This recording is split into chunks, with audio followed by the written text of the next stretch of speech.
Ailton Krenak, Futuro Ancestral. Companhia das Letras. Sumário. Saudações aos rios. Nesta invocação do tempo ancestral, vejo um grupo de 7 ou 8 meninos remando numa canoa. Os meninos remavam de maneira compassada. Todos tocavam o remo na superfície da água com muita calma e harmonia. Estavam exercitando a infância deles no sentido do que o seu povo, os Yudjá, chamam de se aproximar da antiguidade. Um deles, mais velho, que estava verbalizando a experiência, falou: Nossos pais dizem que nós já estamos chegando perto de como era antigamente.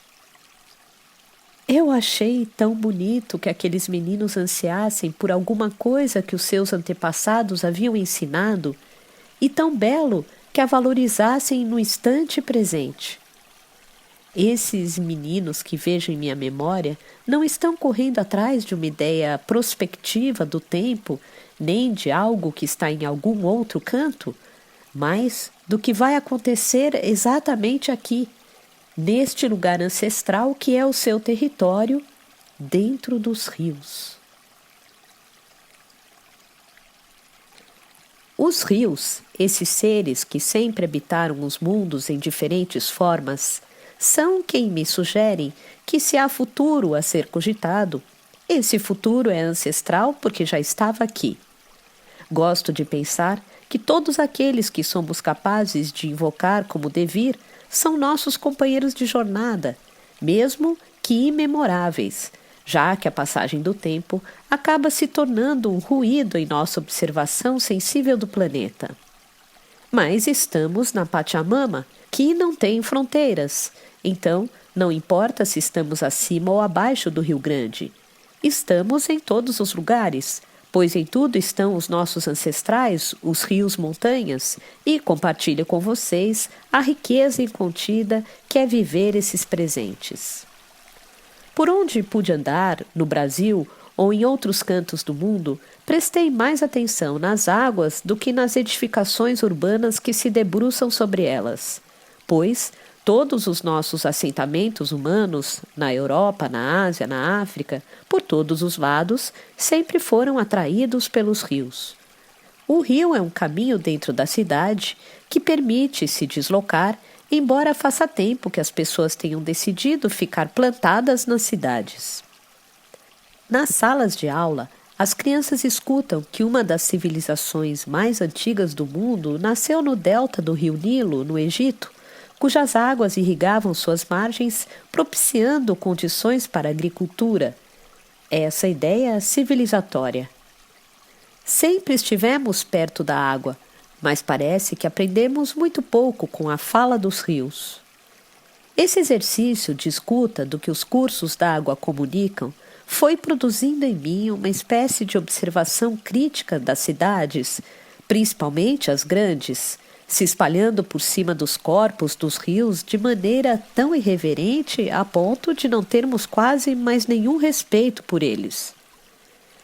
Os antigos do nosso povo colocavam bebês de 30 a 40 dias de vida dentro do uatu, recitando as palavras Hakandu, Nakandu, Nakandu, Hakandu. Pronto! As crianças estavam protegidas contra pestes, doenças e todas as possibilidades de dano. Esse nosso rio-avô, chamado pelos brancos de Rio Doce, cujas águas correm a menos de 1 quilômetro do quintal da minha casa, canta. Nas noites silenciosas, ouvimos sua voz e falamos com o nosso rio música. Gostamos de agradecê-lo porque ele nos dá a comida, e essa água maravilhosa amplia nossas visões de mundo e confere sentido à nossa existência.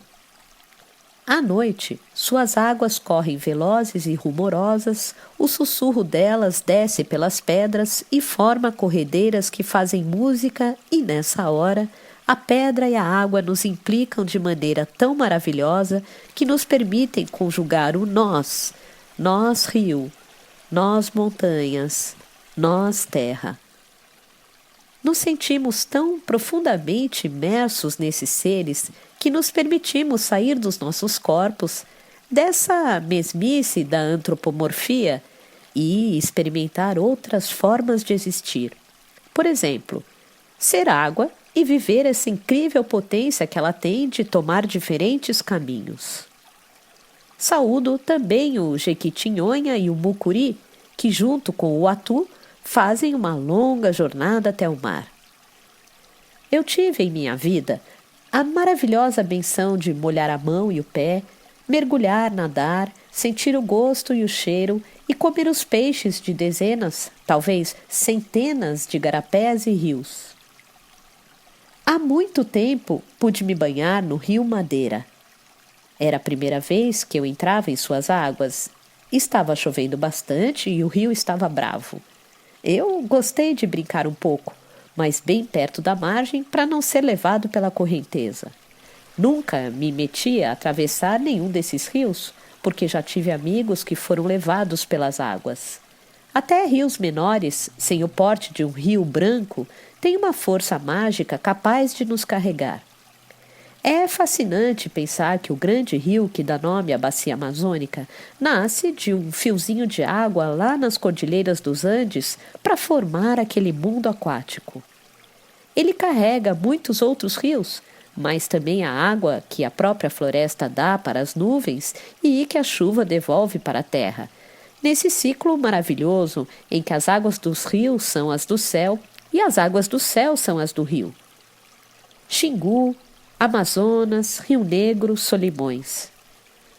Não me surpreendi quando começaram a falar em rios voadores. Os cursos d'água são capazes de percorrer longas distâncias, de encontrar novos caminhos, de mergulhar dentro da terra e, por que não, de voar. Na Serra do Divisor tem o impressionante Moá, uma espécie de grande rio Paraná que desce para o Javari, desemboca nos Solimões e, junto com águas que vêm da Colômbia, também alcança a bacia amazônica. Mais para cima do Cruzeiro do Sul, no Médio Juruá, fica o território dos parentes Axaninca. Uma vez, subi com eles até a cabeceira do rio, arrastando uma canoa, pois as águas estavam muito baixas e tive a surpresa de encontrar lá em cima, no finzinho do Brasil, um quase igarapé com o nome de Tejo, e não pude deixar de pensar em Fernando Pessoa, que também cantou seu rio. Juruá, Jutaí, Javari recitam as crianças em palafitas. Nossos parentes que vivem ali na fronteira do Peru com a Colômbia moram em aldeias flutuantes construídas em plataformas sobre as águas. É uma gente que precisa de água viva, dos espíritos da água presentes, da poesia que ela proporciona à vida e, por isso, são chamados de povos das águas. A maioria das pessoas pensa que só se vive em terra firme e não imagina que tem uma parte da humanidade que encontra nas águas a completude da sua existência, de sua cultura, de sua economia e experiência de pertencer. No lago Titicaca, tem um povo antiquíssimo que também vive em cima de plataformas dentro da água.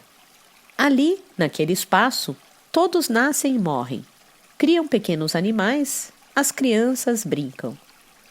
Vivem na e da água. Essa potência de vida que vem sendo plasmada pela presença barulhenta dos humanos urbanos, que sempre querem mais e, se preciso for, constroem Belo Monte, Tucuruí, fazem barragens em tudo quanto é bacia para satisfazer a sede infinita de suas cidades, casa dos que já não sabem viver nas águas e nas florestas.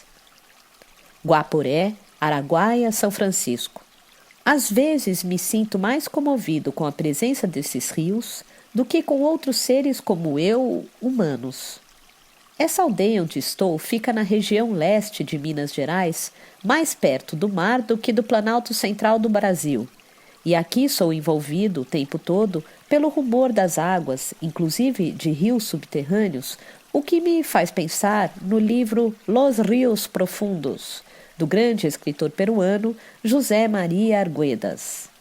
Nele, o espírito das águas vai cortando vales, montanhas e levando histórias e maravilhas por onde passa.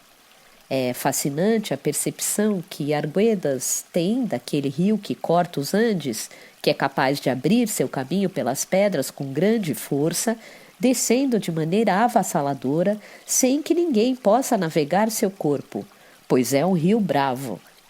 Fui uma vez a São Petersburgo, até a margem do Niva, e conto, esse rio, durante uma parte do ano, congela a tal ponto que é possível passar a cavalo sobre ele.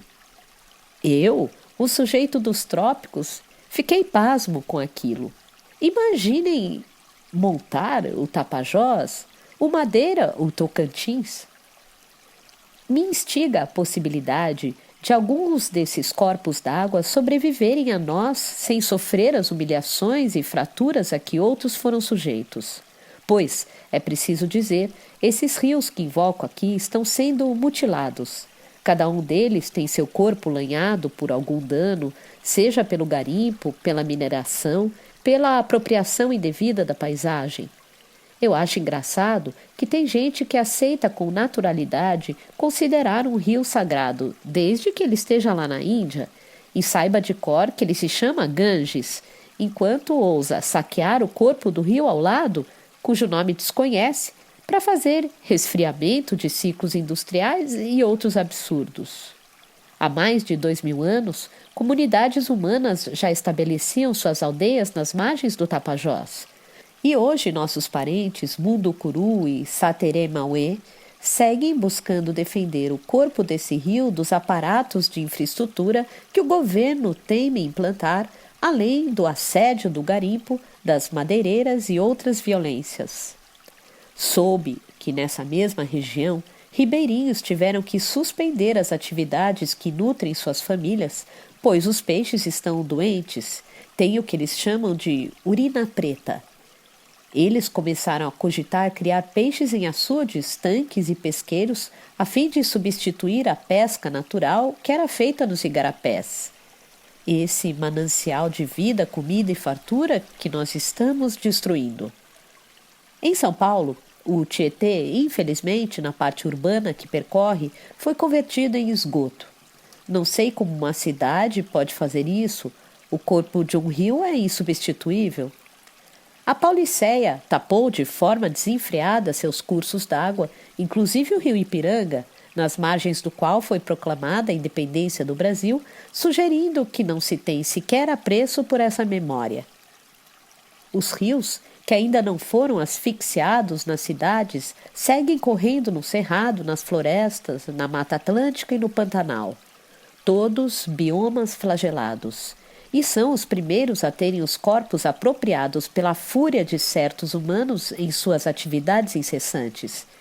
Essa gente que está empesteando o planeta só percebe os rios como potencial energético para a construção de barragens ou como volume de água a ser usado na agricultura, e assim o Brasil segue exportando sua água através de grãos e minério. Tratam os rios de maneira tão desrespeitosa que dá a impressão de que sofreram um colapso afetivo em relação às preciosidades que a vida nos proporciona aqui na Terra. Outra prática aviltante é transformar as margens de um rio em pasto. Depois de 50 anos vendo gado, gente e máquinas pisoteando o solo, o rio se cansa. Sim, pois quando a paisagem se torna insuportável, o rio migra e conflui para outras viagens. Rios da memória, rios voadores que mergulham, que transpiram e fazem chuva. O Rio São Francisco, durante os séculos XVIII, XIX e XX, se constituiu como um guia para a vida de milhões de pessoas, atravessando vários estados, começando em Minas Gerais até desaguar no litoral de Alagoas. Já o Rio Doce, nosso querido Uatu, segue para o Espírito Santo.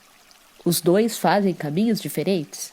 Enquanto um corre para o Nordeste, o outro vai para a região leste do Brasil, mas ambos chegam ao século XXI fraturados, picotados, barrados e sangrando. Hoje o corpo do Uatu está cheio de mercúrio e de uma lista imensa de venenos oriundos da mineração, e o rio, cansado, mergulhou em si. Aquele material que desce na calha não é rio, mas detrito de uma civilização abusiva, o que o grande chefe Seattle chamou de vômito. A água de verdade que nasce nas montanhas agora está correndo debaixo de uma laje de pedra que os geólogos constataram ser uma formação de granito e outros materiais muito sólidos. Em cima dessa plataforma tem 3 camadas de solo. O rio mergulhou fundo. Ele continua seguindo para o Oceano Atlântico, mas não quer mais se expor ao abuso constante desse pensamento absurdo que acha que os corpos existem para serem explorados. Ele se nega a sofrer esse tipo de bullying e, diante da ofensa, desaparece. Aí as pessoas vêm reclamar que estão ficando sem água, que não podem mais promover o desenvolvimento e o progresso, pois os humanos, com suas economias estúpidas, precisam de muita água para hidrelétricas, usinas industriais, agropecuária e agronegócio, e estão sempre fazendo alguma reclamação. Rios vivos. Será que vamos matar todos os rios? Vamos fazer com que todos esses seres maravilhosos, resilientes e capazes de esculpir pedras se convertam em risco para a vida e desapareçam? Há 20 anos foi criado na região amazônica um movimento chamado Rios Vivos, com o intuito de mobilizar as comunidades contra a construção de barragens e hidrovias, para discutir projetos de transposição de rios e de adequação para a navegação comercial, de questionar tudo isso. Glenn Swittkes é um sujeito que nasceu nos Estados Unidos, que conheci na década de 80, quando veio fazer um filme sobre a Amazônia, e que acabou dedicando os 20 ou 30 anos seguintes a conhecer nossos rios e fortalecer uma campanha internacional para mantê-los vivos. Dizem que a quantidade de água que existe na biosfera do planeta Terra agora é a mesma de bilhões de anos atrás, quando se formaram os ecossistemas terrestres que a gente aprecia. Diante desse argumento, alguém pode dizer: ora, se a água nunca diminui, qual o problema? Acontece que, ao transformarmos água em esgoto, ela entra em coma e pode levar muito tempo para que fique viva de novo. O que estamos fazendo ao sujar as águas que existem há 2 bilhões de anos é acabar com a nossa própria existência. Elas vão continuar existindo aqui na biosfera e lentamente vão se regenerar, pois os rios têm esse dom. Nós é que temos uma duração tão efêmera que vamos acabar secos, inimigos da água, embora tenhamos aprendido que 70% do nosso corpo é formado por água. Se eu desidratar inteiro, vai sobrar meio quilo de osso aqui. Por isso eu digo, respeitem a água e aprendam a sua linguagem. Vamos escutar a voz dos rios, pois eles falam. Sejamos água em matéria e espírito, em nossa movência e capacidade de mudar de rumo, ou estaremos perdidos.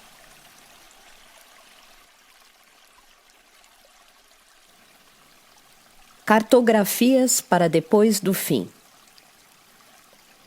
De ré, poderíamos dizer que no princípio era a folha. Outras narrativas vão dizer que no princípio era o verbo. Outras ainda vão criar paisagens bem diversas, e isso é maravilhoso. Entre tantos mundos, me sinto especialmente tocado pelas histórias que nos aproximam dos seres invisíveis aos olhos turvos de quem não consegue andar na terra com a alegria que deveríamos imprimir em cada gesto, em cada respiro. Os antigos diziam que quando a gente botava um mastro no chão para fazer nossos ritos, ele marcava o centro do mundo. É mágico que o centro possa estar em tantos lugares, mas de que mundo estamos falando?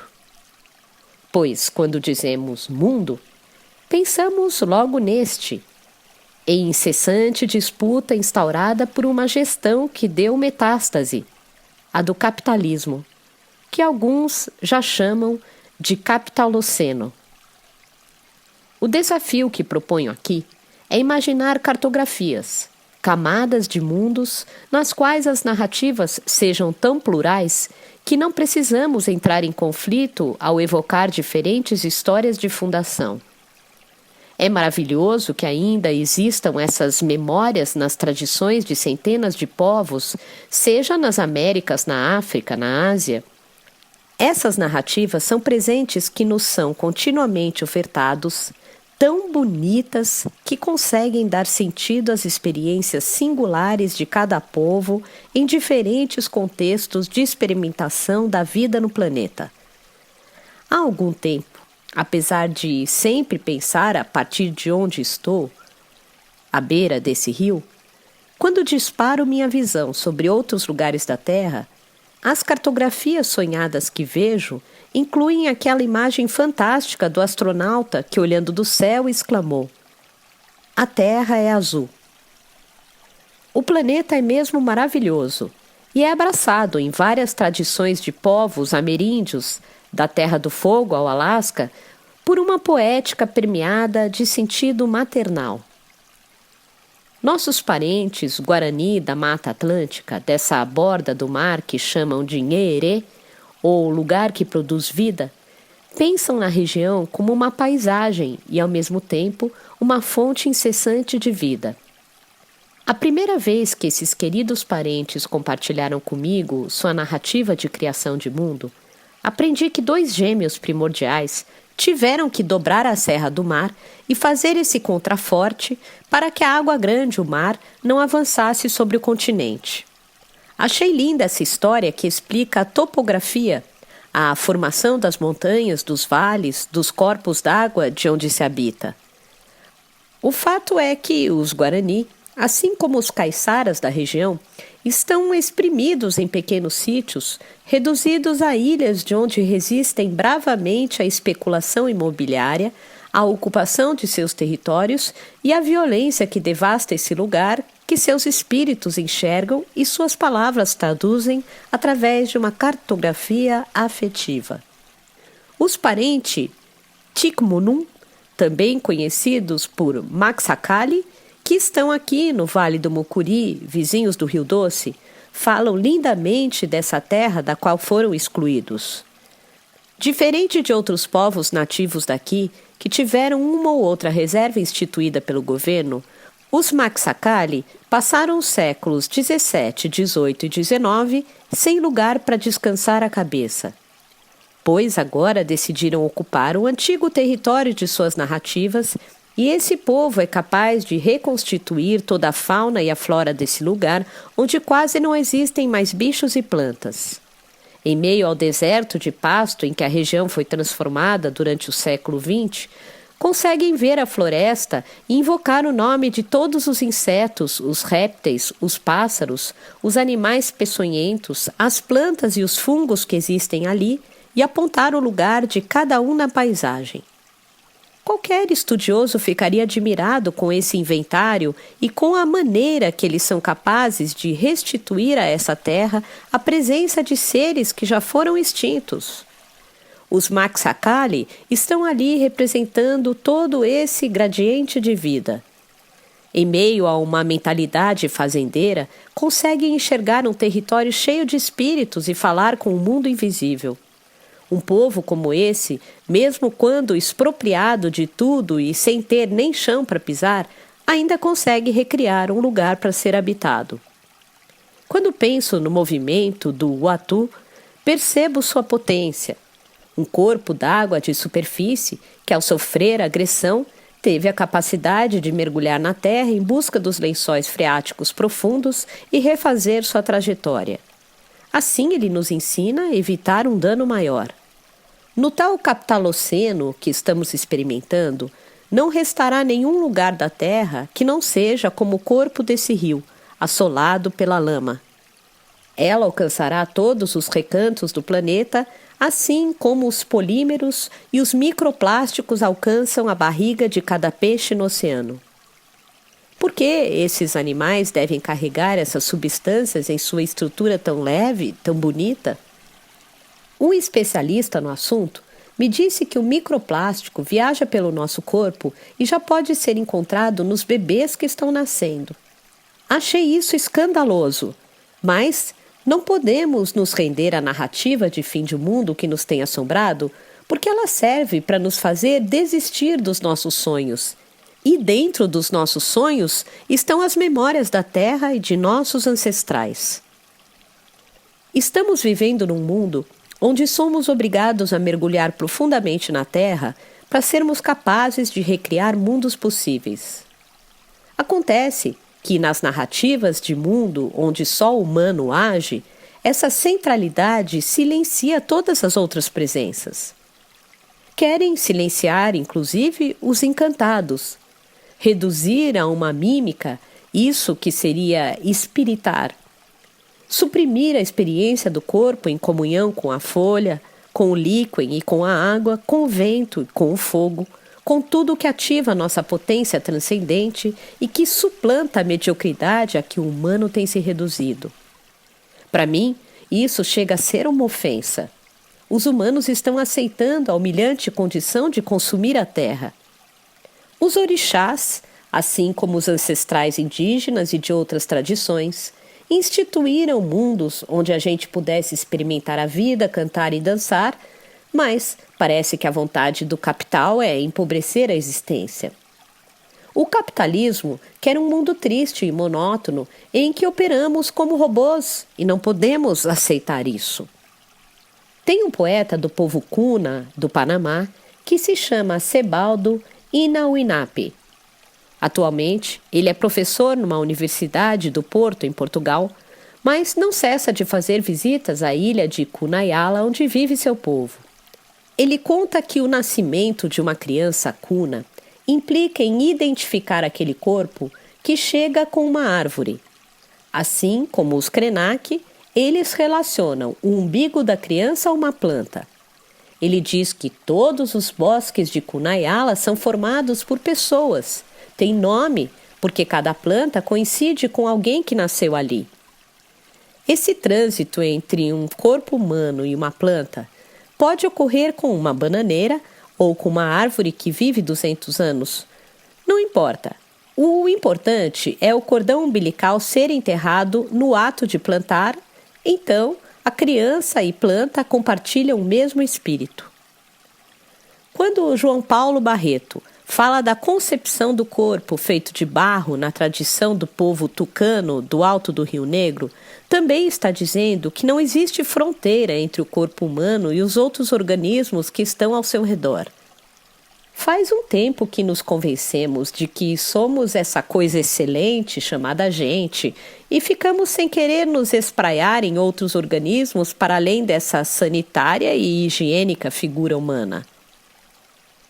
Essa configuração do corpo, acatada hoje por muitos, é apenas uma instituição pobre fabricada por uma civilização sem imaginação. Quando eu falo em adiar o fim do mundo, não é a este mundo em colapso que estou me referindo. Esse tem um esquema tão violento que eu queria mais é que ele desaparecesse à meia-noite de hoje e que amanhã a gente acordasse em um novo. No entanto, efetivamente, estamos atuando no sentido de uma transfiguração, desejando aquilo que o nego bispo chama de confluências. E não essa exorbitante euforia da monocultura que reúne os birutas que celebram a necropolítica sobre a vida plural dos povos deste planeta. Ao contrário do que estão fazendo, confluências evocam um contexto de mundos diversos que podem se afetar. É um termo talhado de maneira artesanal e local por um homem quilombola, um brilhante pensador marginal neste universo colonial, um crítico sempre tranquilo e bem-humorado das tendências políticas. Já a convergência política foi tema na América do Sul nos últimos 40 ou 50 anos. Abraça ideias como a de que o peronismo argentino podia se fundir em uma política moderna, de que o Brasil ia conseguir juntar uma espécie de trabalhismo com o capitalismo e produzir uma nova experiência de gestão política neoliberal que substituísse o colonialismo.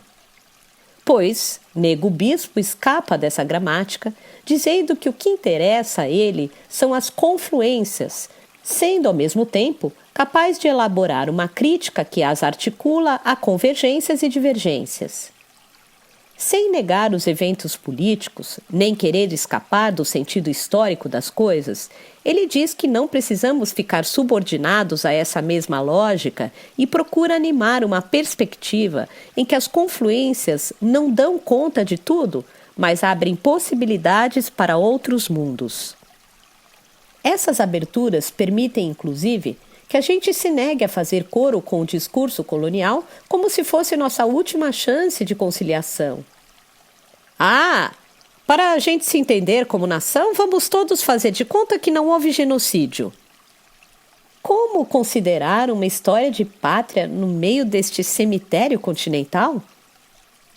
Temos que nos insurgir, e as confluências podem nos ajudar nisso.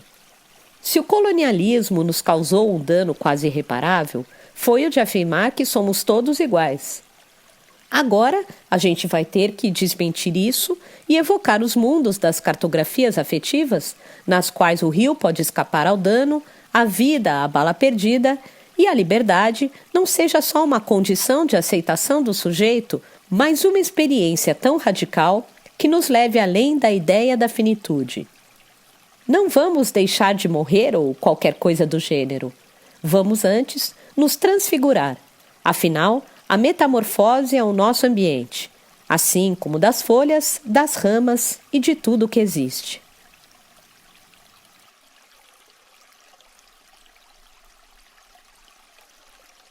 Cidades, pandemias e outras geringonças.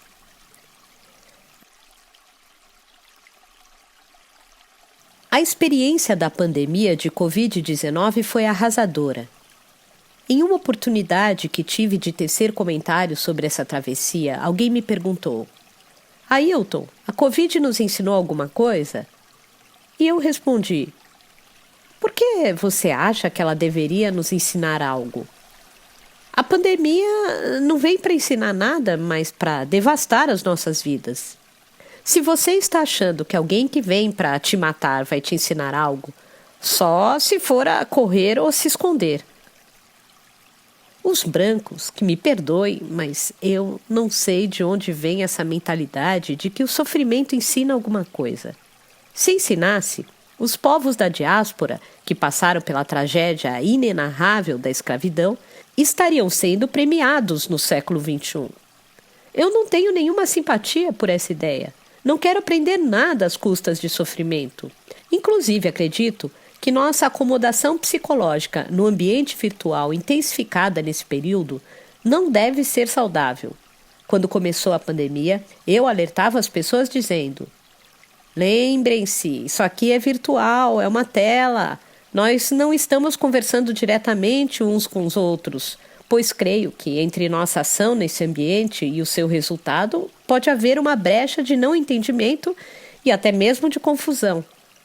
Tenho percebido que estou me expondo demais, abusado dessa tecnologia e observado que ela pode nos induzir a uma grande ilusão de resultado, de eficácia. Você se dedica a esse ambiente por horas a fio e acha que está movendo alguma coisa, mas, na verdade, podemos ficar ali a vida inteira e não mover nada. Em um futuro não muito distante, seremos todos transformados em espectadores. Não vamos precisar fazer mais nada. A gente vai se conectar ao acordar, tal qual um trabalhador batendo ponto, e depois desconectar na hora de dormir. E vamos poder consumir tudo o que quisermos durante a vida inteira, porque o capitalismo vai dar tudo para a gente. A professora Conceição Evaristo disse uma coisa genial. As pessoas acham mais fácil acabar com o mundo do que acabar com o capitalismo. É verdade. Simplesmente nos acomodamos com a ideia de que o capitalismo não vai acabar. Pelo contrário, ele vai entuchar a gente de coisas e mais coisas e vamos ter tanta comida, tanta bebida, tanto de tudo que não vai faltar mais nada. E assim a gente segue enclausurados nas metrópoles, deixando essa ideia absurda nos levar. Historicamente, A cidade se opõe a esse lugar que a gente chama de floresta, a ponto de todo o imaginário infantil usar um chapéu vermelho e ser ameaçado por um lobo, ou um lobisomem, uma peste, um bicho qualquer que vai pular de dentro da floresta para comer a gente. Inclusive, uma das narrativas a respeito do Covid-19 sugere que ela só começou porque havia floresta. Uns carinhas que frequentavam o mercado ali em Wuhan foram no mato pegar lenha, encontraram uma coruja, pisaram no rabo dela, capturaram um pangolim selvagem, o chamaram de cara feia e o levaram para conviver com os animais domésticos na feira. Aí o vírus que estava no bicho selvagem passou para o bicho limpinho, que passou para a gente e foi espalhado pelo planeta numa jogada tática chinesa. Essa narrativa é muito maldosa, mas teve um grande efeito. Esses comentários, aparentemente aleatórios, que estou tecendo sobre a pandemia, a origem do vírus, o furo no muro da cidade, são matérias sobre as quais eu tenho refletido com intensidade neste período, porque eu também fiquei preso. Adotei com empenho as recomendações da Organização Mundial de Saúde, procurei evitar o contágio, tomei as vacinas e não saí da minha aldeia. E passei a fazer uma revisão sobre essa naturalização de pegar um carro e seguir para qualquer lugar, pegar um avião e ir para outro canto do mundo. Porque da mesma maneira que a gente pode naturalizar uma vida numa tela e se fundir com a experiência virtual, nós também naturalizamos, desde o final do século XX, o uso de um monte de máquinas como se fossem próteses do nosso corpo. Eduardo Viveiro de Castro tem um texto chamado Os Involuntários da Pátria. E eu provoco aqui uma ampliação desse enunciado, dizendo que nós estamos virando todos involuntários de um mundo que naturalizou 1000 traquitanas como extensões nossas. Assim, o tal progresso vai comandando a gente e seguimos no piloto automático devorando o planeta com fúria. A cidade virou a caixa preta da civilização. O corpo da Terra não aguenta mais cidades, pelo menos não essas que se configuram como uma continuidade das polis do mundo antigo, com gente protegida por muros e o resto do lado de fora, que pode, inclusive, tanto ser bichos selvagens quanto indígenas, quilombolas, ribeirinhos, beiradeiros. Além disso, as metrópoles são um sorvedouro de energia. Ainda há quem tenha a pachorra de dizer que o Brasil é vanguarda na produção de energia limpa. Eu não sei que história é essa. Se você botar um filtro de sangue nas hidrelétricas de Tucuruí, Balbina, Belo Monte, Santo Antônio e Giral, ele entope. José Mujica, ex-presidente do Uruguai, diz que estamos substituindo a ideia de cidadão pela experiência do consumidor. E assim, o mundo passa a ser habitado por clientes, alguns preferenciais. Para completar o circo, tem um monte de gente querendo viver eternamente. Pessoas que morrem de medo de morrer. A borboleta morre, o passarinho vem voando, bate a cara aqui e morre. A abelha se reproduz e morre, a bananeira cresce da banana e morre. Nós somos os únicos chatos do planeta que querem prevalecer na face da Terra a todo custo e, claro, não entrar na lista de extinção de jeito nenhum. Tem uma frase interessante que é atribuída ao Einstein. A vida começou aqui na Terra sem os humanos e pode terminar sem nós. Esse pode é um cuidado lá dele de não detonar de vez a bomba. Já eu sou mais arrogante e digo que a vida começou sem os humanos e vai acabar sem a gente. Não somos os donos da chave, nem seremos os últimos a sair. Aliás, acho antes que seremos postos para fora, por incompetência, inadimplência, abuso e todo tipo de prevaricação em que a gente se meteu em favor da ideia de prolongar nossa própria vida. A cidade em si é uma tentativa de fazer isso ad eterno. Vai ver, é por isso que chamam Roma de a cidade eterna. É muito bonito esse título, mas o que será que se esconde por trás dele? Não será justamente esse desejo insistente dos humanos de quererem se perpetuar no planeta? Roma foi um império muito duradouro e fundou uma boa parte dos elementos que constituem nosso repertório urbano, que foi sendo calibrado nesse longo período de prepotência humana. Os romanos, mesmo, resolveram governar o mundo por decreto, a partir da vontade de um cara chamado César, a quem deram plenos poderes, matava, degolava, queimava, arregaçava tudo e depois se resolvia com Deus, que era o chefe dele. Sei lá que Deus era esse, a questão fundamental é que começamos a imitar esse modelo e espalhamos cidades pelo mundo inteiro. A urbanização no Brasil é tardia. Ainda nas décadas de 60 e 70, havia campanhas para as pessoas saírem do campo e irem para os centros urbanos, o que acarretou um grande êxodo rural. Muita gente saiu da zona rural para liberar a área para o agronegócio e foi passar fome nas cidades. Ainda segundo Viveiros de Castro, o Brasil se especializou na produção de pobres. Nossa tecnologia para produzir pobreza é mais ou menos assim. A gente pega quem pesca e colhe frutos nativos, tira do seu território e joga nas periferias da cidade, onde nunca mais vai poder pegar um peixe para comer, porque o rio que passa no bairro é podre. Se você tira um Yanomami da floresta, onde ele tem água, alimento e autonomia, e bota em Boa Vista, isto é produção de pobreza. Se expulsa o pessoal da Volta Grande do Xingu para fazer uma hidrelétrica, mandando para um beiradão de Altamira, você está convertendo em pobre. O capitalismo precisa de uma plataforma que é urbana. Basta ver como cidades como Nova York e Tóquio, onde ficam as bolsas de valores, são âncoras desse sistema. Aliás, a urbanidade institui um modo de vida que já está sendo chamado de necrocapitalismo, mas a ontologia do sujeito que nasceu na cidade, que tem o pensamento urbano, é tão potente que acaba influenciando as culturas do mundo todo. Assim, a partir dos gestos e da colaboração de cada um, do nenenzinho que já nasce consumidor ao ancião que morre enfiado em algum aparato tecnológico porque não tem coragem de morrer em casa, a urbe vai se instituindo como o único destino possível dos humanos. A imagem de que eu tenho da cidade tem um pouco a ver com o super-homem lutando contra Lex Luthor, quando, por conta da Kryptonita, quanto mais ele se debate, mais o vilão fica forte. Cidade para mim é Mariana, Ouro Preto, até Dubai. Penso em Itanhaém, com aquele forte, que é um convento jesuíta, e que reunia pessoas tanto para rezar quanto para atirar, pois em cima daqueles muros altos tinham canhões. Então, a cidade é um dispositivo capaz de promover a religião e um certo pensamento, mas também é munida de armas para expandir o seu domínio. Se a gente tivesse que culpar alguém pelas cidades atuais, para quem apontaríamos os canhões de Itanhaém? Para engenheiros, arquitetos e urbanistas? Para incorporadoras, especuladores imobiliários e empreiteiras? Para vereadores com suas emendas e remendos? O que dita a cara da cidade? A arquitetura moderna ampliou a máxima de que a civilização precisa de cimento e ferro. Esse é um pensamento que se relaciona com o mundo nos termos de consumo das matérias não renováveis. Usou ferro, acabou. Usou cimento, acabou. Se você faz um projeto que precisa de cimento, pedra, ferro, vidro e o escambau, isso é a mesma coisa que usar combustível fóssil.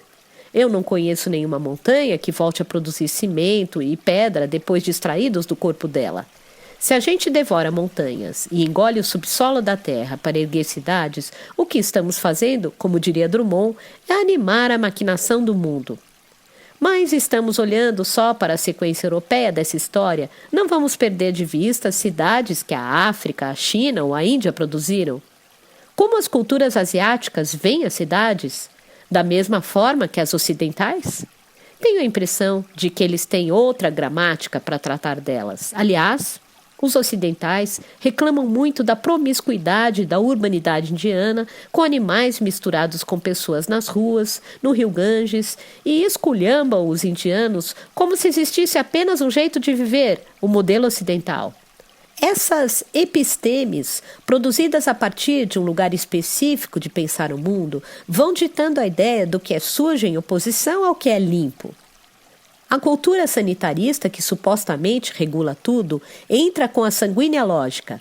Sanear é urbanizar, urbanizar é sanear. O que me faz pensar em um grupo de jovens médicos ligados à ciência da saúde que produziu um trabalho curioso sobre a pandemia, no qual dizem que esse evento fortalece o autoritarismo, dando licença para os governos ampliarem ainda mais o controle sobre as nossas vidas. Isso me fez imaginar que o planeta inteiro vai virar uma espécie de hospital geral e que a polícia, em vez de caçar terroristas, vai perseguir quem não está bem sanitarizado. Vai olhar debaixo da unha e, se estiver sujo, matar o cara. Chegaremos a uma distopia em que o que não é cidade, o que não é saneado, o que não é limpinho, a gente elimina do mapa. Nessa direção, a floresta, os bosques, os ecossistemas vivos com sua capacidade óbvia de produzir vida e também vírus vão se constituir em lugares que devem ser cercados para não contaminarem as cidades. Então fica assim, o muro que nasceu para proteger alguns humanos passa a isolar a floresta. O que estou dizendo parece absurdo? Pois eu tive uma visão disso já em 1993, quando eu, Davi Yanomami e Sipa Seshavante fomos levados a Milão, depois da Eco 92, naquele tempo em que o Brasil parecia o lugar mais interessante do mundo para quem estava pensando em ecologia na Europa.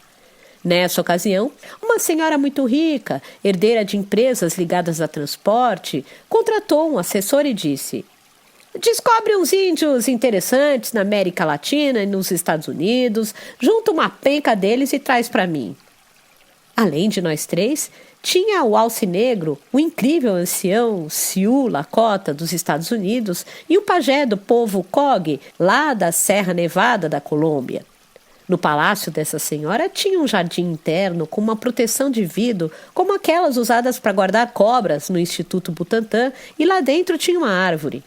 Eu fiquei olhando para aquela árvore triste que tinha o porte de uma jabuticabeira e que o pessoal da casa não sabia nem me dizer qual era. Então perguntei: e vocês fizeram um monumento à árvore desconhecida? Acho que nós estamos indo para um buraco tão absurdo quanto daquele palácio dos milionários italianos, lidando com esses seres árvores que existem muito antes de nós, com um desprezo e um abuso tão escandalosos que vamos acabar com as últimas florestas do planeta sem nem prestar atenção, sem saber o nome delas. Esse é um elemento essencial para um pensamento que tem me provocado.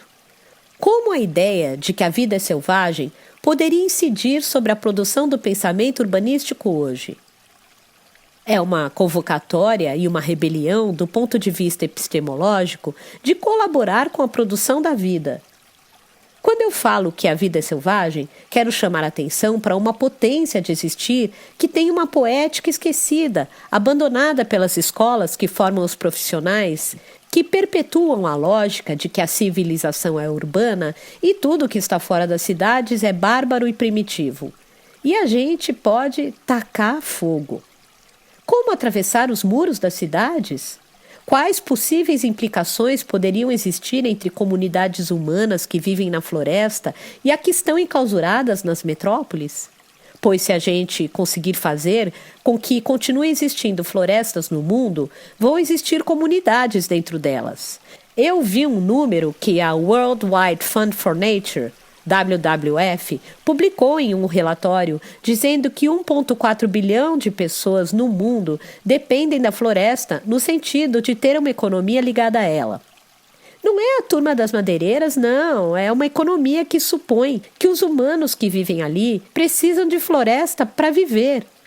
A antropóloga Lux Vidal escreveu um trabalho muito importante sobre habitações indígenas, no qual relacionava materiais e conceitos que organizam a ideia de habitat equilibrado com o entorno, com a terra, o sol, a lua e as estrelas, um habitat que está integrado ao cosmos, diferente desse implante que as cidades viraram no mundo. Aí eu me pergunto, como fazer a floresta existir em nós, em nossas casas, em nossos quintais? Podemos provocar o surgimento de uma experiência de florestania, começando por contestar essa ordem urbana sanitária ao dizer: eu vou deixar o meu quintal cheio de mato, quero estudar a gramática dele. Como eu acho no meio do mato um ipê, uma peroba rosa, um jacarandá? E se eu tivesse um buritizeiro no quintal? Temos que parar com essa fúria de meter asfalto e cimento em tudo.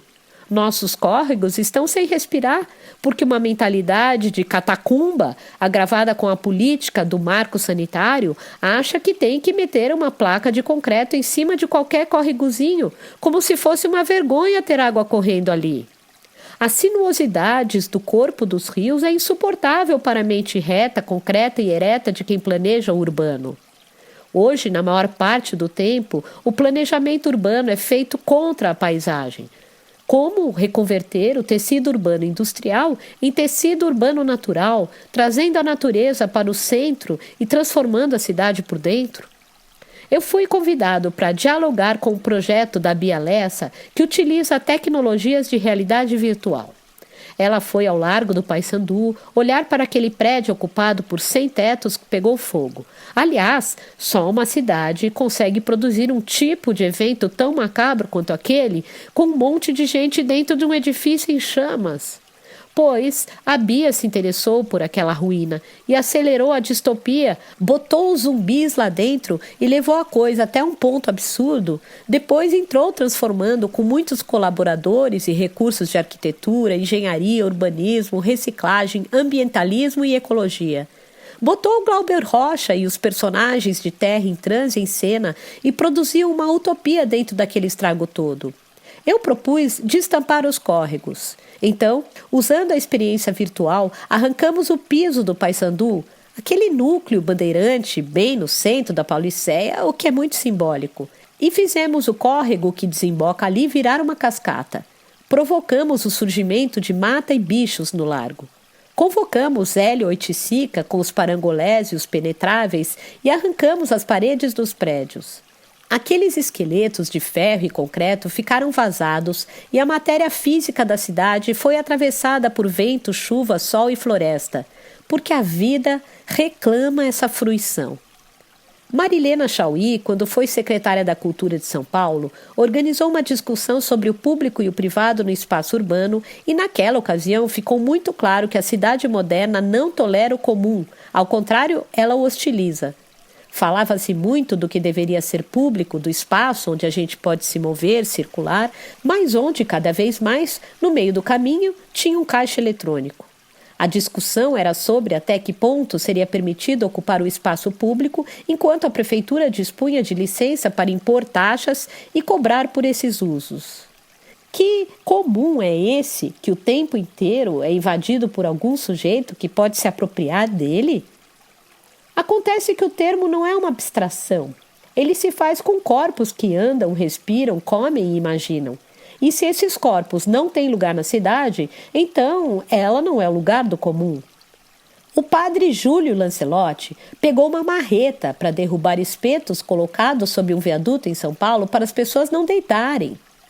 A cidade pode ter sido a casa do comum em seus primórdios pré-industriais por um breve instante, mas hoje atua contra ele como uma máquina. Aquele prédio ocupado pelo sem-teto no Largo do Paissandu talvez fosse uma experiência de comum dentro da cidade. Mas ninguém queria ele ali, e ele era tratado como um estorvo, tanto que pegou fogo e, depois do incêndio, ninguém foi lá consertar. O comum que se mande para outro lugar. A cidade foi invadida pela indústria e pela produção e transformou a lógica de vida coletiva em vida privada. É precioso observar que os registros sobre os maias e os astecas falam de uma cultura com muita urbanidade, mas em um sentido expandido. Não evocam propriamente a cidade, mas um modo de ser e pertencer a uma dinâmica coletiva. Nesse sentido, os tinguanos, em suas cidades-jardim, também têm muita urbanidade. Quando Davi Copenau narra as alianças entre os humanos e os chapiri, os espíritos da floresta, está falando da mesma coisa. Temos que reflorestar o nosso imaginário e assim, quem sabe, a gente consiga se aproximar de uma poética de urbanidade que devolva a potência da vida em vez de ficarmos repetindo os gregos e os romanos. Vamos erguer um bosque, jardins suspensos de urbanidade, onde possa existir um pouco mais de desejo, alegria, vida e prazer, ao invés de lajotas tapando córregos e ribeirões. Afinal, a vida é selvagem e também eclode nas cidades.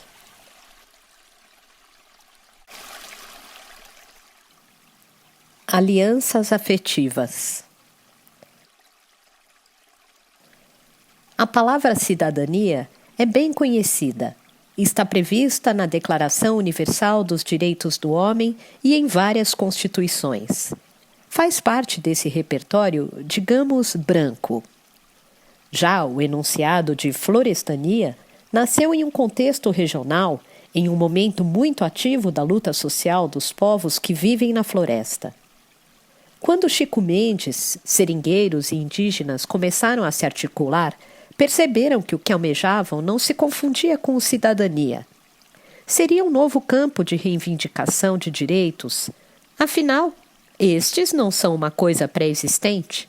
Nascem da disposição de uma comunidade em antecipar o entendimento de que algo deveria ser considerado um direito, mas ainda não é.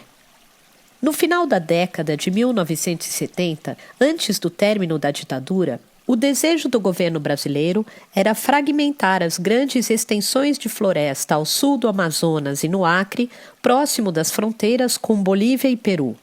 O jeito clássico de fazer isso era abrir estradas e levar colonos, mas, na tentativa de privatizar aquela área de maneira discreta e eficiente, inspirado por Jarbas Passarinho e sua turma, o pessoal do INCRA saiu oferecendo lotes para quem estava lá. Acontece que, quando chegaram para fazer as linhas de colonização, os que se colocavam ao lado de Chico Mendes se levantaram, pois estavam no modo florestania e, assim como Gandhi e seus seguidores, organizaram uma resistência pacífica à atuação do Estado. Mulheres, crianças, homens, pessoas de todas as idades se postaram entre as árvores e as motosserras, cercando os caminhos de quem chegava para fazer demarcações, impedindo que o dedo urbano, fosse ele de geógrafos, topógrafos ou sismógrafos, apontasse finais dentro da floresta. Não queriam estacas nem lotes, queriam a fluidez do rio, o contínuo da mata. Os indígenas viviam em reservas coletivas e os seringueiros, que eram majoritariamente nordestinos que migraram para a floresta amazônica no final do século XIX, perceberam essa diferença. Depois de 4, 5, 6 gerações dentro da floresta, o que eles queriam era viver como os índios. Houve ali um contágio positivo do pensamento, da cultura, uma reflexão sobre o comum, em que os seringueiros que criaram as reservas extrativistas equipararam o status dessas unidades de conservação de uso direto com o das terras indígenas. Mas nós sabemos que propriedade coletiva no Brasil não existe. Mesmo as terras que os indígenas habitam pertencem à União. O cancro do capitalismo só admite propriedade privada e é incompatível com qualquer outra perspectiva de uso coletivo da terra. Em nossa disposição de constituir uma florestania, nós não queríamos nem mesmo ter CPF, mas a instauração de um novo direito pressupõe a movimentação de um enorme aparato composto de registros, documentos, certificações, cartórios. O que moveu o encontro desses povos foi o entendimento de que entre eles havia patrões, latifundiários que reclamavam a posse de vastas regiões da floresta, os seringais, onde tanto indígenas quanto não indígenas eram submetidos a condições de trabalho escravo. Uma constelação de povos como os Kaxinawá, os Axaninca e os Runicuim e tantos outros viviam oprimidos por essa situação favorecida pelo capital, na qual um patrão, que nem estava presente, podia estar em São Paulo, em Londres, em qualquer lugar do mundo, explorava a floresta amazônica e suas gentes por controle remoto. Ao nos insurgirmos para eliminar a figura do patrão, foi possível nos associarmos. A Aliança dos Povos da Floresta nasceu da busca por igualdade nessa experiência política. Ocorre que a palavra política vem de polis, e quando seres que não são da polis pensam, podem imaginar outros mundos que não são política, ou ao menos não a política vigente. A linguagem é muito determinante nas interações, e tudo o que vem da polis traz a marca de um ajuntamento de iguais onde a experiência política se pretende convergente. Isso tem animado em mim uma observação. Sempre reivindicam a polis como o mundo da cultura, e aquilo que ficou marcado como natureza é um mundo selvagem. Pois é nesse outro mundo que eu estou interessado, não na convergência que vai dar na polis. Imagino potências confluindo a partir de um lugar, passando por ele, mas sem ficarem presas ali. Penso que o que os zapatistas querem também é florestania, mas o gesto deles de reivindicá-la foi entendido como uma rebelião e eles foram tratados como inimigos, sendo brutalmente reprimidos. Acabaram obrigados a vestir a máscara zapatista e, de certa maneira, assumir o lugar limitado que o gesto de rebelião configurou. Todo mundo que for zapatista tem que viver na selva lacandona, porque zapatismo só existe em Chiapas. Acabaram presos em uma armadilha contra o próprio pensamento insurrecto. Florestania não pode ser uma franquia. Se estamos querendo provocar um questionamento profundo com a potência de uma insurreição, não podemos nos tornar prisioneiros dos movimentos que criamos. Por isso, em dado momento, eu comecei a me perguntar até onde iríamos com a aliança dos povos da floresta. Íamos virar um sindicato? Um partido? Alianças políticas nos obrigam a uma igualdade que chega a ser opressora, mesmo aquelas que admitem a existência da diversidade. Essa experiência durou mais de 20 anos de muita dedicação, até que comecei a questionar essa busca permanente pela confirmação da igualdade e atinei pela primeira vez para o conceito de alianças afetivas, que pressupõe afetos entre mundos não iguais. Esse movimento não reclama por igualdade, ao contrário, reconhece uma intrínseca alteridade em cada pessoa, em cada ser, introduz uma desigualdade radical diante da qual a gente se obriga a uma pausa antes de entrar. Tem que tirar as sandálias, não se pode entrar calçado. Assim eu escapei das parábolas do sindicato e do partido. Quando um pacto começar a cobrar tributo, já perdeu o sentido. E fui experimentar a dança das alianças afetivas, que envolve a mim e uma constelação de pessoas e seres na qual eu desapareço. Não preciso mais ser uma entidade política, posso ser só uma pessoa dentro de um fluxo capaz de produzir afetos e sentidos.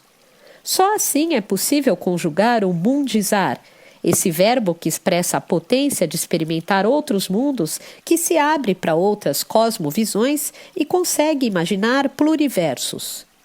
Esses termos, usados por Alberto Acosta e outros pensadores andinos, evocam a possibilidade de os mundos se afetarem, de experimentar o encontro com a montanha não como uma abstração, mas como uma dinâmica de afetos em que ela não só é sujeito, como também pode ter a iniciativa de abordar quem quer que seja. Esse outro nós possível desconcerta a centralidade do humano. Afinal, todas as existências não podem ser a partir do enunciado do antropocentrismo, que tudo marca, denomina, categoriza e dispõe, inclusive os outros, parecidos, que são considerados quase humanos também. Esse desejo de mundo sempre esteve presente na humanidade, caracterizou inclusive toda a colonização dos continentes. Acontece que, quando ele vem associado a uma lógica ocidental, carrega a ideia da cultura em oposição à da natureza.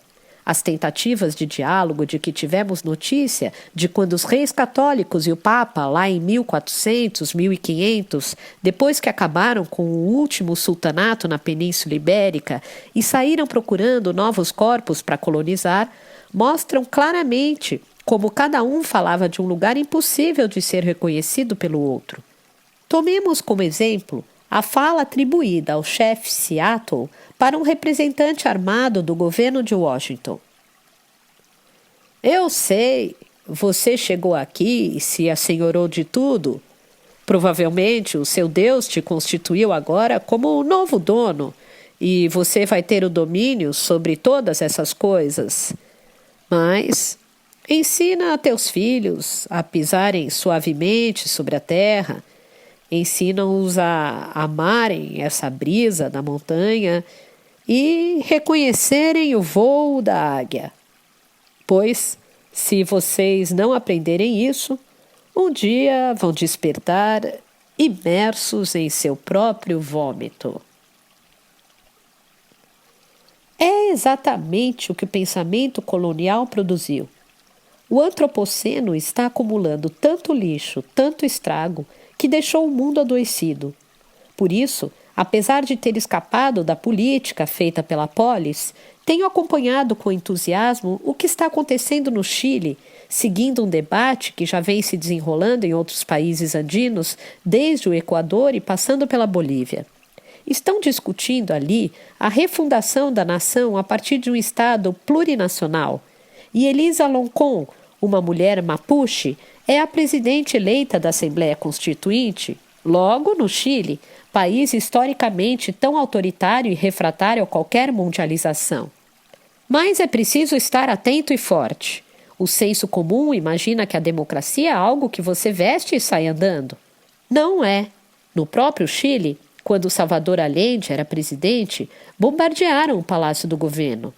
Nos Estados Unidos, que são a maior democracia do mundo, um policial bota o joelho no pescoço de um homem negro e o mata asfixiado, enquanto o país exporta a democracia para Líbano, Iraque, Irã, Afeganistão. Por que a democracia escorre ali? Eles têm para dar e vender. Então, eu acho que a gente tem que parar de ficar usando as expressões assim de maneira tão folgada. Se tiver uma faixa democracia, entre. É bobagem. Você vai entrar e levar um soco na cara. Os poetas dizem que a democracia é uma utopia, algo que se busca, não que se consome. É um desafio que uma sociedade determinada exercita como experiência cotidiana. Assim como a ideia de liberdade, de integridade de um povo, a democracia deve ser constantemente construída. Ela não tem o dom de se instalar e está sujeita a todo tipo de ataque. Enquanto isso, no Brasil dos anos 2020, acontece um surpreendente processo de negação identitária. Os próprios símbolos de nação impostos pelo colonialismo, como a bandeira nacional, que em qualquer republiqueta simboliza um baluarte de identidade, foram apropriados por um grupo de pessoas tão autoritárias que impedem que outros compartilhem deles. Trata-se de um clube com especial apreço por armas, uma série de preconceitos e toda sorte de fundamentalismos. Seria um novo escândalo capitalista essa privatização dos símbolos pátrios? Uma boa maneira de confrontá-los é questionando a verdade colonial. Minha pátria, minha língua. Caetano Veloso tem uma canção que diz: a língua é minha pátria, e eu não tenho pátria, tenho mátria e quero frátria. Então, como o Quechua é uma língua continental, viva a Pachamama e abaixo os nacionalismos. Estamos cambiando, hay que cambiar el mundo.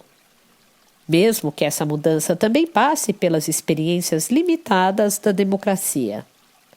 Seria essencial refundarmos nosso país e concebermos, por aqui também, a ideia de um Estado plurinacional, porque esse nosso velho Estado colonial tem um DNA de pirata, de bandeirante, existe para comer os outros. Eu fico admirado que a maior parte das lideranças políticas, não só do Brasil, mas de grande parte do planeta, são tão alienadas que não se tocam que, se não nos abrirmos a essa matriz cultural ampla, vamos apenas aprofundar o desastre em que estamos metidos, inclusive do ponto de vista ambiental. A ideia desses estados nacionais é muito limitada, muito pobre, e a gente tem que ser capaz de atravessar tudo isso e confluir. Quem sabe a presença dos povos indígenas na construção do novo constitucionalismo da América Latina a partir dos Andes traga outras perspectivas sobre aquilo que nós chamamos de país e de nação.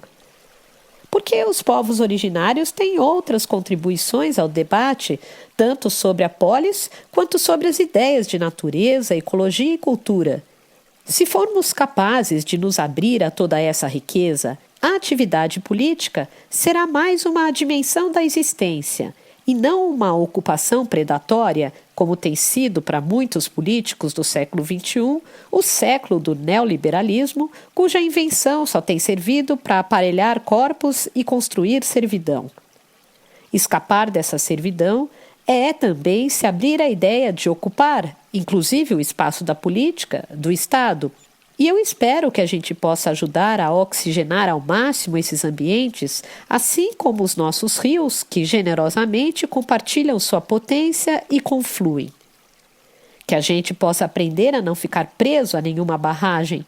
Por isso, sem esquecer dos queridos zapatistas que sempre inspiraram debates importantes na América Latina, antes de gritar "Viva Zapata!", eu grito "Abiyala!", que é como nossos irmãos saúdam em Quechua a terra e o céu.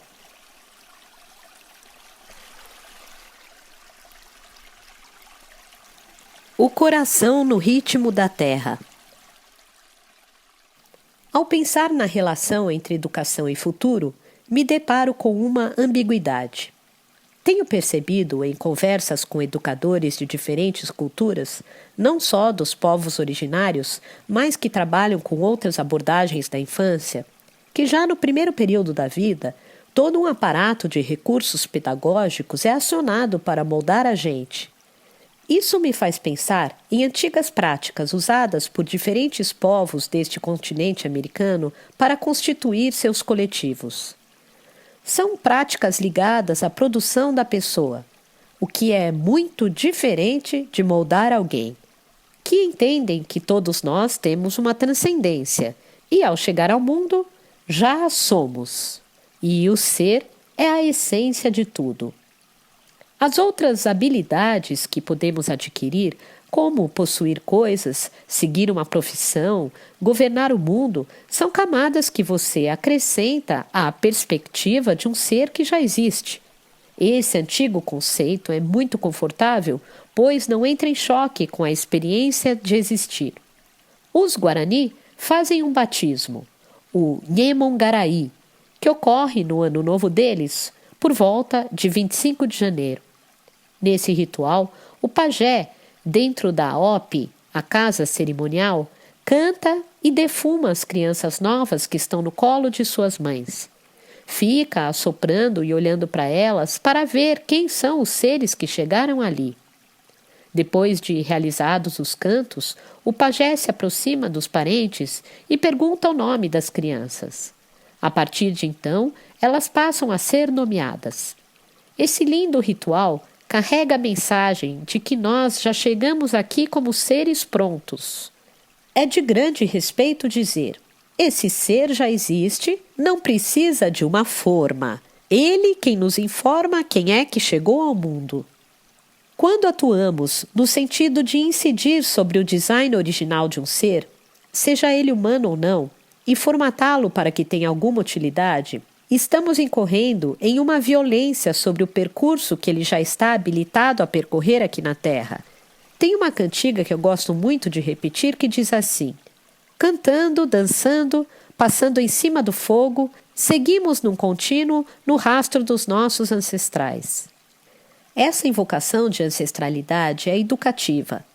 Traz uma imagem poética apoiada num rito muito antigo de consagração do fogo, em que as pessoas, depois de a lenha ter sido consumida, eram capazes de passar descalças sobre as brasas sem queimar os pés. Parecia uma mágica, um efeito de ilusão, mas não era. Jovens, anciões, mulheres e homens eram capazes de sair do outro lado sem se queimar. No percurso, se a pessoa iniciada nesse rito tivesse medo, sem dúvida machucaria os pés e sairia correndo dali. Vamos imaginar essa parábola como algo que você herdou e que, portanto, não te dá medo e, ao contrário, é reconfortante. Esta é uma imagem bem instrutiva para a gente começar a pensar educação e futuro. Para começar, o futuro não existe. Nós apenas o imaginamos. Dizer que alguma coisa vai acontecer no futuro não exige nada de nós, pois ele é uma ilusão. Então, pode-se depositar tudo ali como um jogo de dados. Infelizmente, desde a modernidade, fomos provocados a nos inserir no mundo de maneira competitiva. E essa competitividade, estimulada durante séculos, acabou formando um mundo de jogadores. Se o futuro der certo, bingo! Mas a verdade é que estamos vivendo cada vez mais a projeção de futuros muito improváveis, embora continuemos preferindo essa mentira ao presente. Ao focarmos nesse futuro prospectivo, acabamos construindo justamente aquilo que Chimamanda Ngozi nos recomenda evitar: um mundo com uma única narrativa. O risco de projetar um futuro assim é muito grande, pois vem embalado em ansiedade, fúria e uma tremenda aceleração do tempo. Olhar sempre para o futuro e não para o que está ao nosso redor está diretamente associado ao sofrimento mental que tem assolado tanta gente, inclusive os jovens. É uma experiência que penetra por todos os poros e reflete em nosso estado emocional. O vasto ecossistema do planeta Terra também está sofrendo o estresse dessa aceleração. Ainda assim, ela é real. Muitos cientistas estão observando a maneira como as crianças experimentam a infância. Alguns estudos mostram que nos últimos 30, 40 anos, esse período passou a ser encurtado. Em vez de as crianças o viverem como um lugar folgado, já estão caindo nele como em uma chapa quente em que se veem obrigadas a responder às perguntas de um mundo em erosão. Quando a gente ouve um adulto que viveu a infância na década de 90, ele frequentemente fala dela como um período extremamente apertado, um corredor. E se isso está sendo dito agora por uma pessoa que tem 30 anos, se não tomarmos cuidado, a próxima geração vai ter suprimida de vez a experiência da infância como esse lugar fantástico, de seres ainda pousando na Terra, e será introduzida de cara em um mundo em disputa. Na antroposofia, o primeiro septênio de vida é considerado o período em que a gente ainda está meio anjo, meio humano, não de todo firme na terra. Antigamente, os povos mais tradicionais diziam que a criança de 0 a 7 anos estava mais suscetível a morrer porque sua alma ainda não estava bem fixada e podia decolar daqui feito um passarinho. Segundo essas culturas, nesse período não deveríamos sofrer moldagem alguma. Penso nas palavras molde, forma, formar, formatar, etc., e que aplicar esses conceitos a pessoas no primeiro momento da vida, quando são seres inventivos e cheios de subjetividade, é uma violência muito grande. Já vão podando espíritos que poderiam trazer muita novidade para a Terra. No lugar de produzir um futuro, a gente deveria recepcionar essa inventividade que chega através das novas pessoas. As crianças em qualquer cultura são portadoras de boas novas.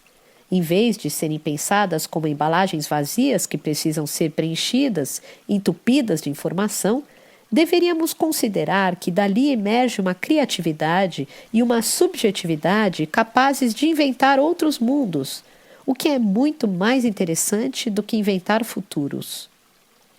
Esses primeiros anos de existência fazem uma cartografia do mundo e fornecem uma espécie de mapa para a experiência adulta. Então, se nesse período a gente não reconhece os caminhos, depois vamos andar pelo mundo como se ele fosse um lugar estranho. Não só do ponto de vista geográfico e climático, mas também de um lugar a ser compartilhado com outros seres. Nossa sociabilidade tem que ser repensada para além dos seres humanos. Tem que incluir abelhas, tatus, baleias, golfinhos. Meus grandes mestres da vida são uma constelação de seres, humanos e não humanos. Quando eu tinha 8 ou 9 anos de idade, estava no quintal, lugar de que gosto muito, e lá estava uma linda égua selvagem que meu irmão tinha ganhado. Ela comia milho enquanto eu limpava o quintal com o rastelo. Enquanto a égua roía os sabugos, passei o rastelo perto dela e sem querer a assustei. Ela me deu um coice bem dado, que acertou meu estômago e me fez voar uns 3 metros. Perdi o fôlego, mas logo me recuperei. E ali, de uma maneira totalmente atemporal, como se fosse um raio, tive uma aula sobre limite e ao mesmo tempo compreendi que podemos agir no mundo. Foi uma revelação que me veio como um mantra. Sim, nós podemos muito, mas nem tudo. Um aprendizado que recebi em fricção com a natureza. Essa liberdade que tive na infância de viver uma conexão com tudo aquilo que percebemos como natureza me deu o entendimento de que eu também sou parte dela. Então, o primeiro presente que ganhei com essa liberdade foi o de me confundir com a natureza num sentido amplo, de me entender como uma extensão de tudo e ter essa experiência do sujeito coletivo. Trata-se de sentir a vida nos outros seres, numa árvore, numa montanha, num peixe, num pássaro e se implicar. A presença dos outros seres não apenas se soma à paisagem do lugar que habito, como modifica o mundo. Essa potência de se perceber pertencendo a um todo e podendo modificar o mundo poderia ser uma boa ideia de educação. Não para um tempo e um lugar imaginários, mas para o ponto em que estamos agora. Para além de onde cada um de nós nasce, um sítio, uma aldeia, uma comunidade, uma cidade, estamos todos instalados num organismo maior que é a Terra. Por isso dizemos que somos filhos da Terra. Essa mãe constitui a primeira camada, o útero da experiência, da consciência, que não é aplicada nem utilitária. Não se trata de um manual de vida, mas de uma relação indissociável com a origem, com a memória da criação do mundo e com as histórias mais reconfortantes que cada cultura é capaz de produzir, que são chamadas, em certa literatura, de mitos. As mitologias estão vivas. Seguem existindo sempre que uma comunidade insiste em habitar esse lugar poético de viver uma experiência de afetação da vida a despeito das outras narrativas duras do mundo. Isso pode não ter um significado muito prático para concorrer com os outros em um mundo em disputa, mas faz todo sentido na valorização da vida como um dom. Não há nada mais importante do que a vida. Estamos passando por uma experiência coletiva de apreensão diante de crises e pandemias. Mas a constituição de mentalidades sensíveis significa também resiliência, capacidade de esses seres continuarem criando um mundo menos suscetível ao terrorismo psicológico que tem atingido a vida contemporânea. As famílias ocidentais em contexto urbano supervalorizam o sistema de educação. São adultos que aderem a esse formato no qual as pessoas que chegam vão sendo inseridas no mundo.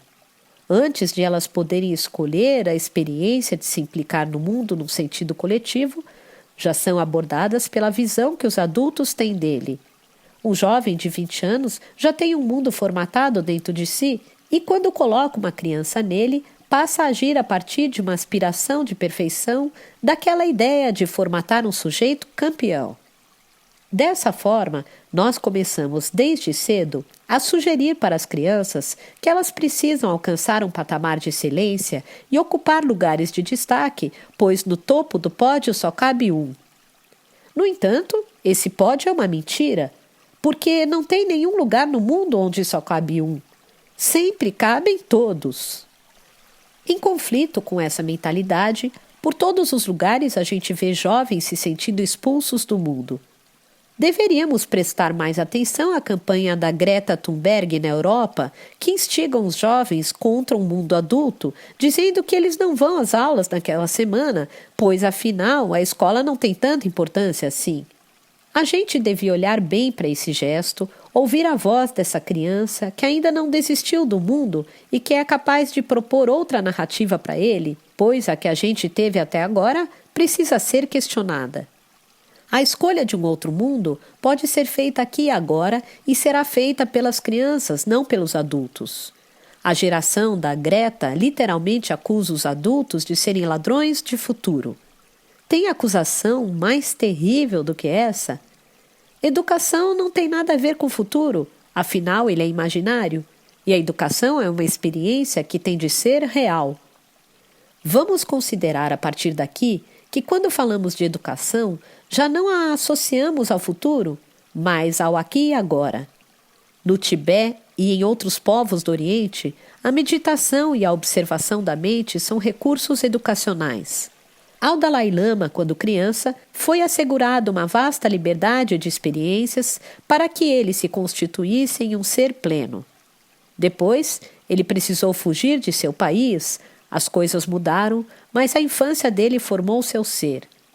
Estou dando um exemplo bem conhecido do mundo inteiro, mas milhares de outros meninos da geração dele e das anteriores eram estimulados e protegidos dessa maneira para que vivessem a experiência da infância como fundamento da vida. E tinham a felicidade de estar inseridos em culturas em que isso é uma prática coletiva. No Ocidente, essa não é a prática vigente, muito pelo contrário. A educação que conhecemos sempre teve o ímpeto de formatar as pessoas. A sala de aula já sugere isso ao incluir um grupo de crianças da mesma faixa etária sendo abordadas por um adulto que é o professor. Isso ilustra de maneira muito clara a intervenção externa sobre cada um ali. Perdem sua autonomia e começam a se sentir compelidos a se alinhar com o propósito formatador do pensamento. E se nós sugerirmos que as crianças passem a ter tempo para si mesmas, que a experiência educativa seja convertida em uma proteção desse período para que a pessoa se autoforme ao invés de ser formatada? Para que a gente possa promover e facilitar uma experiência que inclui menos moldes e mais invenção, precisamos fazer uma revolução do ponto de vista da educação formal nas práticas estabelecidas e nas escolhas que as famílias fazem. Se a gente pegar uma amostra de 200 famílias e disser a elas: vocês topariam liberar a sua criança nos próximos 5, 6 anos de qualquer formatação e apoiar uma experiência lúdica com a água, com o rio, com a terra, com o fogo, com tudo, para ela ser um elemento de transição global, de mudança de mentalidade no mundo? É capaz que umas 20 topem. A verdade é que uma criança com 7, 8 anos de idade já começa a ser treinada para ignorar o meio ambiente. É isolada em uma sala de aula para ser alfabetizada e vai sendo incutida nela desde cedo a ideia de uma vida sanitária. O que é muito contraditório, porque muitas crianças de comunidades urbanas não têm sequer acesso a saneamento básico, mas vão logo sendo ensinadas a ter nojo da terra. O que eu chamo de educação sanitária é muito anterior às normas impostas pela pandemia de Covid-19. É a formação, ao longo de décadas, de uma mentalidade em que uma criança não deve mexer na terra para não sujar as mãos. Que se você arranca uma batata do chão, não deve levar para dentro de casa, pois está suja. O ideal é pegar uma batata lavada e empacotada no supermercado. Quando foi que terra virou sujeira? Faz tempo que eu assisto a esse bombardeio sanitário na cabeça das crianças e não vejo nenhum educador questionar isso. Pois, para mim, isso está diretamente ligado com essa forma de ver o mundo como um almoxarifado e está no cerne da crise ambiental que estamos enfrentando hoje. Me referi à meditação porque ela permite à pessoa se colocar no presente. Quem sabe essa prática deveria ser experimentada em todas as escolas. Como não será fácil tirar as crianças de dentro do ambiente escolar e enviá-las para a natureza, a fim de que vivam uma experiência de fricção com a terra, que a gente possa, pelo menos, deixá-las em segurança, contemplando os próprios pensamentos, que com certeza são luminosos e chegaram ao mundo trazendo maravilhas. Sem bombardeá-las com argumentos, as crianças irão se associar, então, a esses belos pensamentos de maneira criativa e positiva e serão as portadoras aqui na Terra da ancestralidade, um presente que os recém-chegados trazem para nós. Fiquei feliz de saber que o Papa Francisco incluiu em suas recomendações para a educação a invocação dos ancestrais. Disse para a imensa juventude que o ouve que é preciso resgatar os vínculos com a ancestralidade. Achei isso, que não é muito típico de um discurso de Papa, maravilhoso, uma vez que a ideia foi abandonada no século XX como se fosse um atributo de culturas antigas e primitivas. O Papa dizer que esse é um valor essencial para enfrentar as crises que estamos vivendo hoje me deu uma grande alegria, pois contribui para dissolver fronteiras culturais e raciais e para que a gente possa falar de uma maneira mais respeitosa da diversidade cultural e da pluralidade da vida. Essas ideias deveriam orientar todo o repertório de quem trabalha com educação. Infelizmente, a política educacional no Brasil pensa que a escola é um prédio e, por isso, desvaloriza tanto o trabalho dos educadores. Enchem a sala de meninos e trancam a porta. Pronto, estão na escola. Esse lugar pode ser, inclusive, de renúncia da família à educação de suas crianças. Muitas estão a tal ponto privadas de serem orientadas em seu núcleo coletivo familiar que, em dado momento, não conseguem mais conversar com seus pais. São sequestradas pelo sistema educacional e não há mais linguagem comum entre eles. Tem um programa instituído no Brasil desde o final da década de 90, mas que se consolidou principalmente nos últimos 20 anos, que é o Plano Nacional de Educação Escolar Indígena. Trata-se de uma educação diferenciada aplicada nos territórios indígenas pelo Brasil inteiro, onde cada comunidade tem a possibilidade de moldar o equipamento escolar da forma que decidir. Eu já frequentei escola em aldeia embaixo de uma árvore e achei muito bom. As pessoas estavam à vontade naquela experiência e não queriam prédio nenhum. Muito tempo depois, aqueles meninos decidiram que seria bom ter uma sala de aula, mas sabem que a experiência pedagógica pode ser realizada na beira do córrego, numa laje de pedra, em qualquer lugar. Trata-se de um grupo de pessoas com o propósito de fazer uma investigação coletiva. Inclusive, o próprio letramento pode muito bem prescindir de uma sala de aula. Escola não é prédio, mas uma experiência geracional de troca que deveria ser enriquecida e valorizada, na qual as pessoas que passaram por coisas distintas podem compartilhar conteúdos que ajudem as crianças a se prepararem para a vida adulta. Algumas escolas indígenas, com muita dificuldade na tentativa de reconfigurar o aparelho escolar, tentam ficar o mais próximo possível disso que estou argumentando, buscando preparar cada um no contexto de sua comunidade para agir ali. Essas escolas não são plataformas de lançamentos de meninos, mas lugares para eles estarem. Nós, que persistimos em uma experiência coletiva, não educamos crianças para que elas sejam campeãs em alguma coisa, mas para serem companheiras uma das outras. Não almejamos, por exemplo, que virem chefes. A gente não treina chefes. A base da educação é feita em fricção com o cotidiano. A eventual liderança de uma criança será resultado da experiência diária de colaboração com os outros, não de concorrência.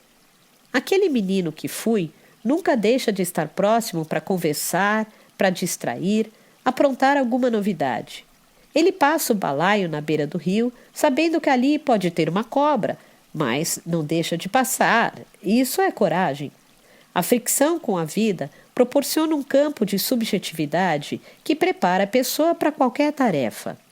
Em vez de formatar alguém para ser alguma coisa, deveríamos antes pensar na possibilidade de proporcionar experiências que formem pessoas capazes de realizar tudo o que for necessário na vida, sem medo de ter cobra dentro d'água ou de levar um coice. Porque tudo isso é integrado, são experiências fundamentais para se perceber como sujeito coletivo, para aprender que não estamos sozinhos no mundo. As crianças Krenak anseiam por serem antigas. Isso porque nas humanidades em que as crianças ainda têm a liberdade e autonomia de aspirar mundos, elas valorizam muito os velhos. As pessoas antigas têm a habilitação de quem passou por várias etapas da experiência de viver. São os contadores de história, os que ensinam as medicinas, a arte, os fundamentos de tudo o que é relevante para ter uma boa vida. É o que os quechuas chamam de sumac causai, e que foi traduzido para o castelhano como bien vivir, ou bem viver em português. Acredito que nossas crianças sabem sobre a segurança mental subjetiva que essa experiência pode proporcionar e, por isso, não veem a velhice como uma ameaça, mas como um lugar almejado de conhecimento que questiona a hipótese de formatar pessoas para um outro mundo e não para o lugar onde cada um de nós experimenta o cotidiano.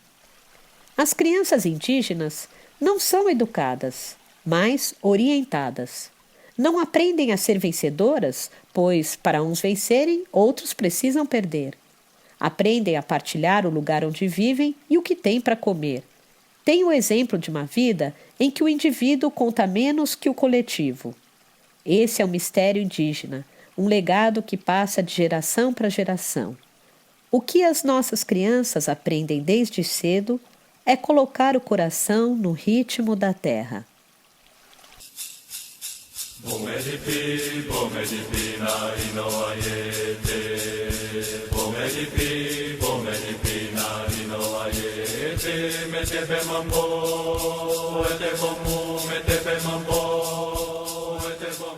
Sobre o autor.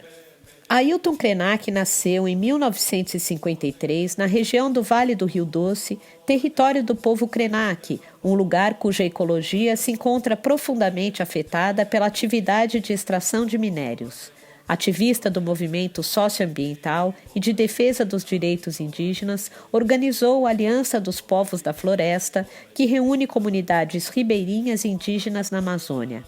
É um dos mais destacados líderes do movimento que surgiu durante o grande despertar dos povos indígenas no Brasil, que ocorreu a partir da década de 1970. Contribuiu também para a criação da União das Nações Indígenas, UNE. Ailton tem levado a cabo um vasto trabalho educativo e ambientalista, como jornalista e através de programas de vídeo e televisivos. A sua luta nas décadas de 70 e 80 foi determinante para a conquista do Capítulo dos Índios na Constituição de 1988, que passou a garantir, pelo menos no papel, os direitos indígenas à cultura autóctone e à terra. É coautor da proposta da Unesco, que criou a Reserva da Biosfera da Serra do Espinhaço em 2005 e é membro de seu comitê gestor. É comendador da Ordem do Mérito Cultural da Presidência da República e, em 2016, foi-lhe atribuído o título de doutor honoris causa pela Universidade Federal de Juiz de Fora, em Minas Gerais. Também é autor de Ideias para Adiar o Fim do Mundo, 2019, e A Vida Não é Útil, 2020, ambos publicados pela Companhia das Letras. O presente livro, Futuro Ancestral, foi publicado em 2022.